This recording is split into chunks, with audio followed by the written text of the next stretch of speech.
নমস্কার, আপনারা দেখছেন সময় কলকাতা। খেলা হবে নিয়ে আমি পৃথা রয়েছি আপনাদের সঙ্গে। এখন চোখ রাখবো খেলার খবরে।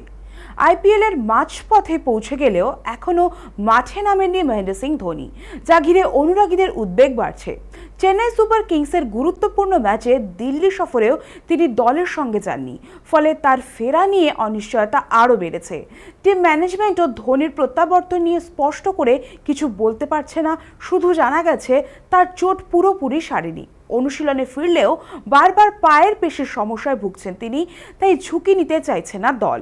কোচিং স্টাফও জানাচ্ছে সম্পূর্ণ ফিট না হওয়া পর্যন্ত তাকে মাঠে নামানো হবে না। এদিকে পয়েন্ট টেবিলে পিছিয়ে থাকা চেন্নাইয়ের প্লে অফের আশা ক্রমশ কঠিন হয়ে উঠছে। এর মাঝেই প্রশ্ন উঠছে, এটাই কি তবে ধোনির শেষ আইপিএল মরশুম? সব মিলিয়ে মাহিকে ঘিরে জল্পনা এখন তুঙ্গে। সমর্থকদের একাংশ ইতিমধ্যে আশঙ্কা করছেন হয়তো আর দেখা যাবে না তার সেই চেনা ফিনিশিং। যদিও আনুষ্ঠানিকভাবে অবসরের কোনো ঘোষণা হয়নি এখনো, তাই শেষ মুহূর্তে চমক দিয়ে মাঠে ফেরার সম্ভাবনাও উড়িয়ে দেওয়া যাচ্ছে না। এখন সকলের নজর ধোনির সিদ্ধান্তের দিকেই।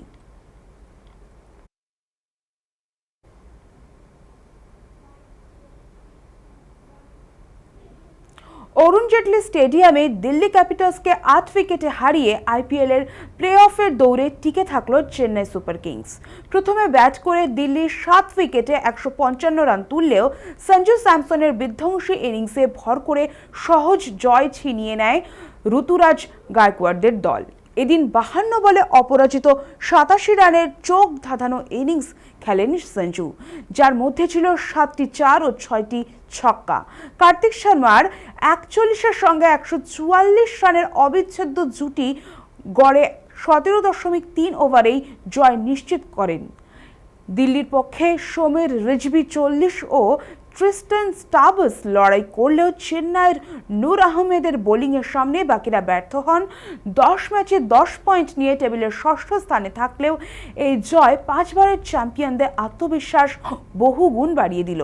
দিল্লির অধিনায়ক অক্ষর প্যাটেল উইকেট পেলেও দলকে হারের হাত থেকে বাঁচাতে পারেননি। প্লে অফের আশা বাঁচিয়ে রেখে সঞ্জুর ব্যাটে ফের হলুদ ঝড় দেখল আইপিএল।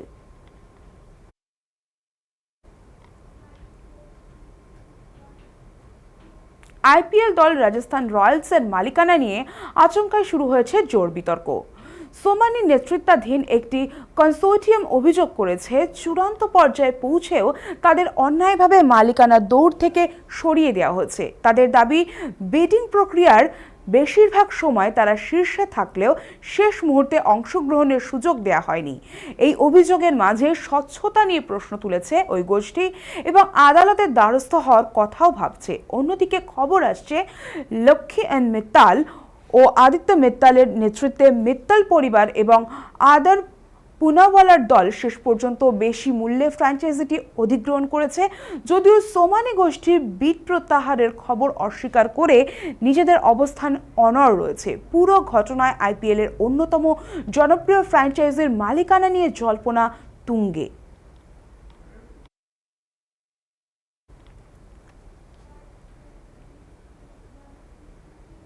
আইএসএল এর পয়েন্ট টেবিলে এখন লাল হলুদ জয় জয়কার। মঙ্গলবার রাতে মুম্বাই সিটি এফসির ডেরায় পিছিয়ে পড়েও ২-১ গোলের জয় ছিনিয়ে নিল ইস্টবেঙ্গল। ম্যাচের শুরুতেই গোল হজম করলেও দ্বিতীয়ার্ধে দুর্দান্তভাবে ঘুরে দাঁড়ায় অস্কার ব্রুজো দল। ৫৮ মিনিটে পেনাল্টি থেকে সমতা ফেরান গোলমেশিন ইউসুফ এজজারি এবং ৭১ মিনিটে নন্দকুমারের দর্শনীয় শটে নিশ্চিত হয় জয়। এই জয়ের ফলে লিগ টেবিলের শীর্ষস্থানে উঠে এলো লাল হলুদ ব্রিগেড। শেষ মুহূর্তে মুম্বাইয়ের নিকুমের শট পোস্টে না লাগলে খেলার ফল অন্য হতে পারত, তবে ভাগ্য এদিন সঙ্গ দিয়েছে সাহসীদেরই। আইএসএল এর ইতিহাসে এর আগে কখনো চ্যাম্পিয়ন হতে না পারা ইস্টবেঙ্গল এখন ট্রফির সুবাস পাচ্ছে। লিগের শেষ ৩টি ম্যাচ জিততে পারলেই চ্যাম্পিয়ন হওয়ার স্বপ্ন পূরণ হবে তাদের। দীর্ঘ খরা কাটিয়ে অস্কারের প্রশিক্ষণেই এখন লিগ জয়ের স্বপ্নে বিভোর আপামর লাল হলুদ জনতা।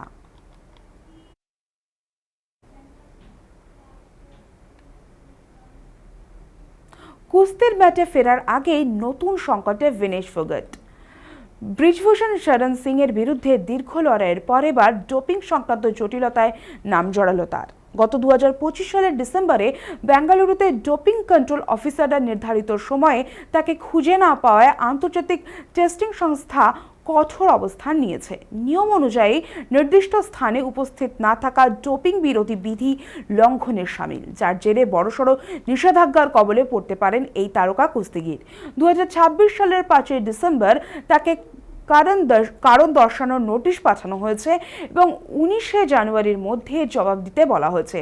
প্যারিস অলিম্পিকের ধাক্কা সামলে গোন্ডার প্রতিযোগিতায় যখন তিনি কামব্যাক করতে চলেছেন, ঠিক তখনই এই আইনি জটিলতা তার কেরিয়ারে ফের প্রশ্নচিহ্ন বসিয়ে দিল। আপাতত সতর্ক করা হলেও সন্তোষজনক উত্তর না মিললে নির্বাসনের খাড়া ঝুলছে ভেনেসের উপর। এখন দেখার এই কঠিন চ্যালেঞ্জ সামলে তিনি আবারও রিংয়ে ফিরতে পারেন কিনা।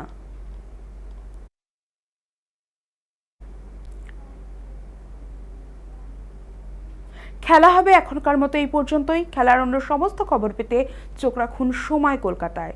সময় বলবে সময়ের কথা।